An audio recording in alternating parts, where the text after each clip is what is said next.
La métamorphose. En voilà un mot intéressant. Nous attaquerons ce sujet sous un angle littéraire, mais aussi et surtout sous un angle mathématique. Ne partez pas tout de suite. Je sais que le mot mathématique provoque souvent quelques boutons chez les Français. Que dis-je, quelques boutons? Non, des réactions allergiques à faire pousser tout un tas d'excroissances cutanées. Mais nous ne sommes pas là pour ça. Nous allons vulgariser au maximum, bien évidemment. Dans le mot métamorphose, il y a deux choses. Tout d'abord, le préfixe méta, qui peut signifier, entre autres, qui participe à. On retrouve ce préfixe en science lorsque l'on parle de métaphysique ou encore de métamathématiques.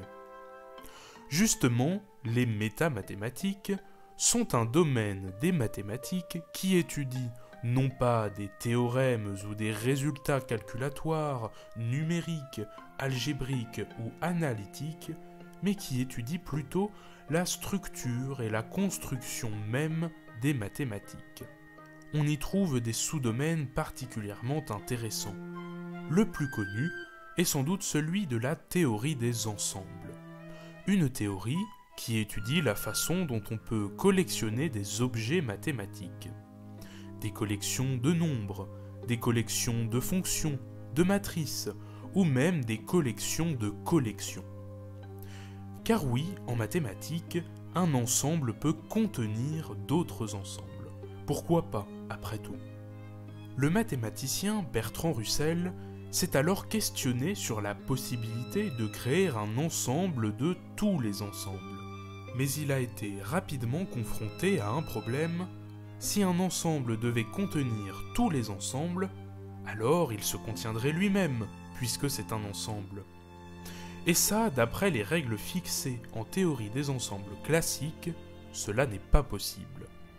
C'est plus tard que naît une nouvelle théorie des métamathématiques qui résout en partie cette anomalie, la théorie des catégories. En théorie des catégories, on étudie non plus les ensembles, c'est-à-dire les collections d'objets mathématiques, mais les structures mathématiques, c'est-à-dire en quelque sorte des ensembles munis de propriétés supplémentaires qui leur sont propres.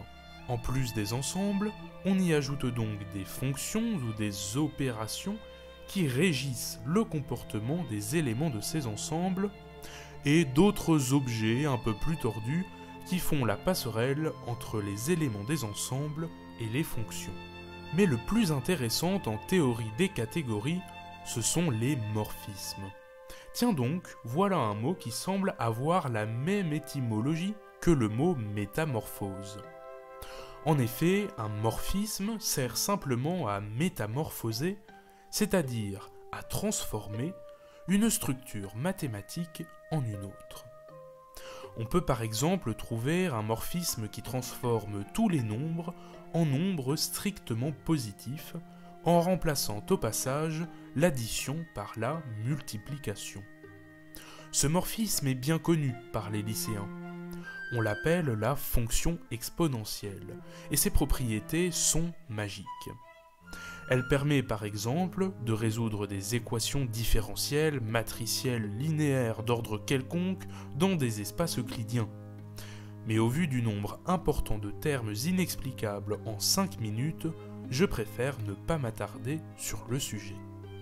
La capacité qu'ont certaines structures mathématiques à se métamorphoser à l'aide de la fonction exponentielle a toujours fasciné les mathématiciens. Et cette métamorphose, c'est sûrement la plus importante des sciences. On la retrouve absolument partout.